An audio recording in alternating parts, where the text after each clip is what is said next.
And turning to the woman, he said unto Simon, Seest thou this woman? I entered into thine house, thou gavest me no water for my feet, but she hath washed my feet with her tears, and wiped them her hair. Thou gavest me no kiss, but she, since the time I came in, hath not ceased to kiss my feet. My head with oil thou didst not anoint, but this she hath anointed my feet with ointment.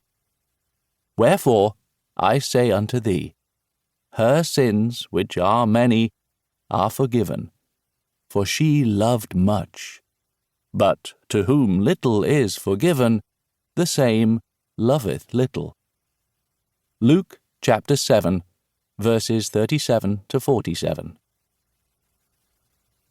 For I am the first and the last, I am the venerated and the despised, I am the prostitute and the saint, I am the wife and the virgin, I am the mother and the daughter, I am the arms of my mother, I am barren, and my children are many, I am the married woman and the spinster, I am the woman who gives birth and she who never procreated, I am the consolation for the pain of birth, I am the wife and the husband, and it was my man who created me.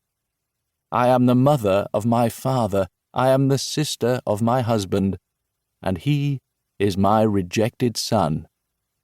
Always respect me, for I am the shameful and the magnificent one. Hymn to Isis, 3rd or 4th century BC, discovered in Nag Hammadi.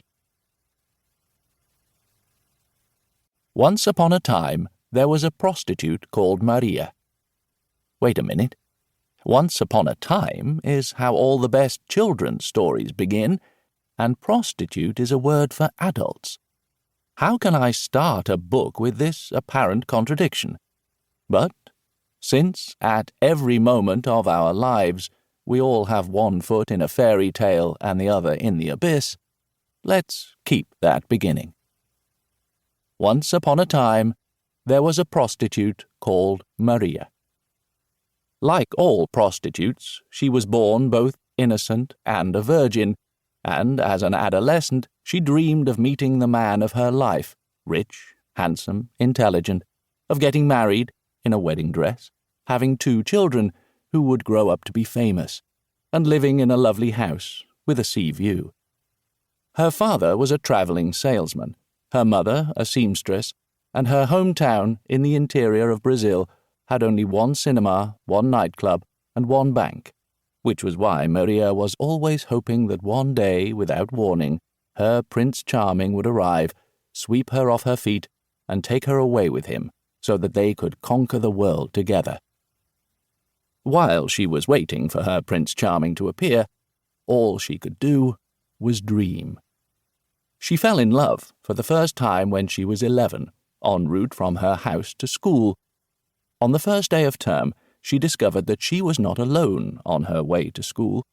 Making the same journey was a boy who lived in her neighborhood and who shared the same timetable. They never exchanged a single word.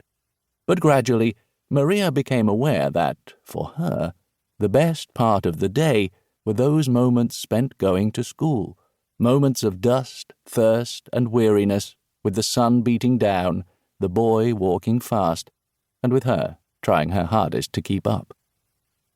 This scene was repeated month after month. Maria, who hated studying and whose only other distraction in life was television, began to wish that the days would pass quickly. She waited eagerly for each journey to school, and, unlike other girls her age, she found the weekends deadly dull. Given that the hours pass more slowly for a child than for an adult, she suffered greatly, and found the days far too long simply because they allowed her only 10 minutes to be with the love of her life, and thousands of hours to spend thinking about him, imagining how good it would be if they could talk. Then it happened. One morning on the way to school, the boy came up to her and asked if he could borrow a pencil. Maria didn't reply. In fact,